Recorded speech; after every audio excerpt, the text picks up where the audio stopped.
We're gonna have another term with the current congressman who we have, Jerry Carl. And a lot of us are not happy with him because he is basically voting against stuff that could assist the constituents in his district.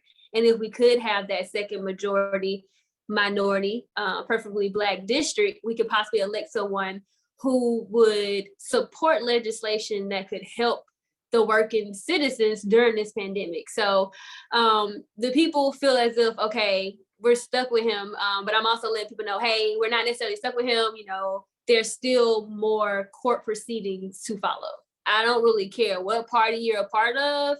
We don't have a lot of rich people in the southern part of Alabama.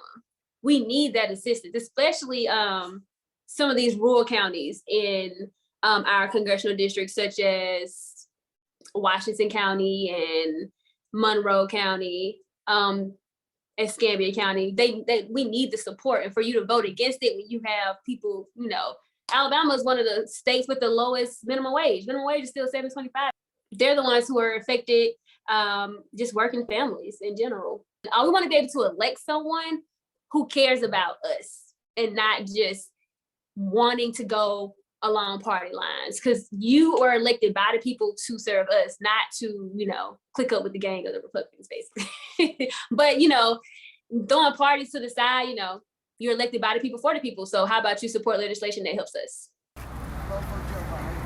I wouldn't necessarily say it was a setback. It just means that now we have to take the longer route, because right now we were trying to take the shorter route and try and beat the upcoming primary elections that we have in May.